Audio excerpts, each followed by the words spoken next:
How's it going, everyone? Equinox Phoenix here, and today we're going to talk about Trails of Cold Steel 2. What can I say about this game? As some of you will recall, for those of you who played through 1, or watched me play through it, on Twitch, Trails of Cold Steel 1 ends in Civil War breaking out. Trails of Cold Steel 2 covers... That's my PS4, the music in the background. I just decided to leave it in, because why not? But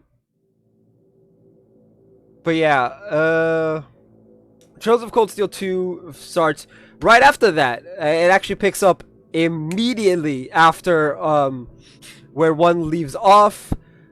Obviously, Erebonia is now in a civil war, and the game covers... Well, it covers the entirety of the Civil War, from the perspective of Class 7, of course, because, you know, TCS is all about Class 7, but yeah.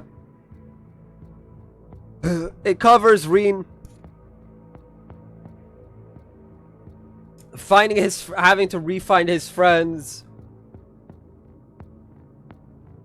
discovering certain aspects of the world around him. I'm trying to make this spoiler free without it taking too long.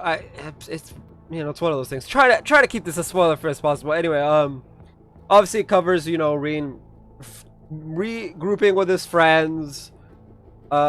Each are in a different situation. The situation that you find Elliot in is different than the situation you find Eustace in, which is different than the way situation you find Laura in, or Elisa, or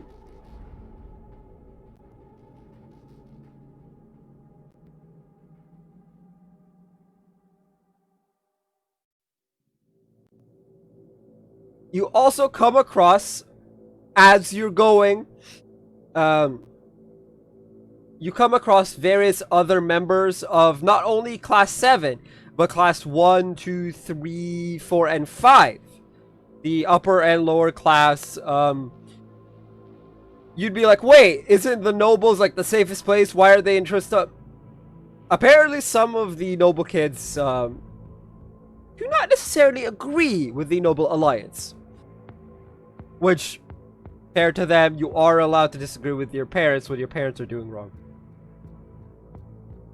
That is something you are allowed to do.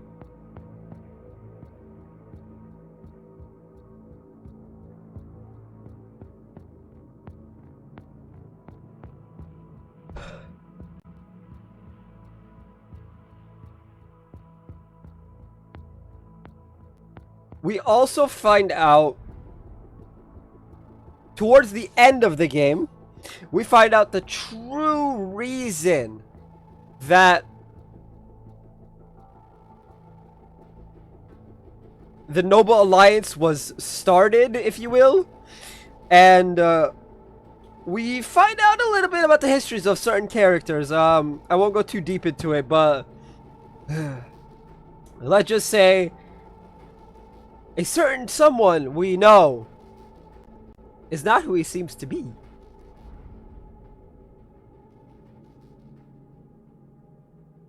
Along with this, we find out the pasts of Scarlet, Agent S, Bro, Agent C, and I believe his name is Vulcan, which is Agent V. We find out what led them to joining the Imperial Liberation Front, as well as the past to certain people from the previous, I wouldn't say generation, they're not really that old. We find out about Sarah and Sharon and Claire and Toval. We find about all their pasts here and there.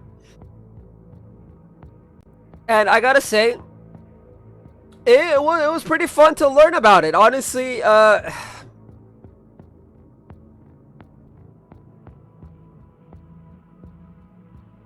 obviously, you know, I personally I enjoyed both having access to Valimar.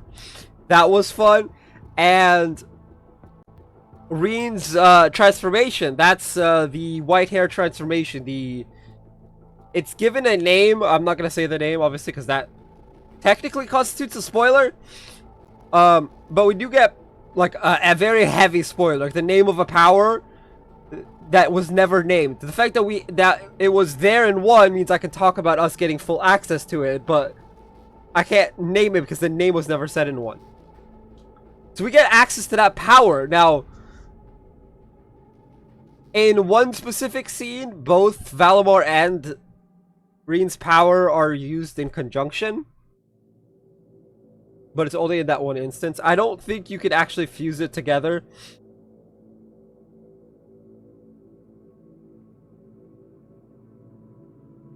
But yeah, and of course, alright, let's talk about gameplay. Obviously, graphics, it's a PSP game ported to the PS3 and then the 4. I don't know if there's a way to skip cutscenes, because in this instance, I didn't actually try because I wanted to watch all the cutscenes. You can skip one specific mini cutscene in the game, so you probably can't. I mean, again, it's a PSP game. So I'm not gonna cover that. We know my opinion on that. Overall, graphics-wise, combat-wise, story-wise, the user interface, that's something we can judge it for as well. All of that, it was really, really good. All of the good parts in 1 were kept, and I wouldn't say there's any real bad parts to it.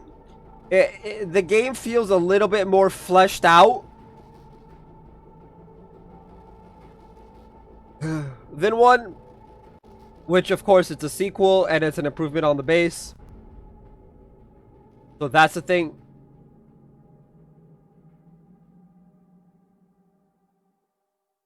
I had a lot of fun. There were some parts that were a little, we'll say, frustrating. One quest in particular, but that's more to do with my failings as a gamer, not the game. I just can't do fishing quests for the most part, so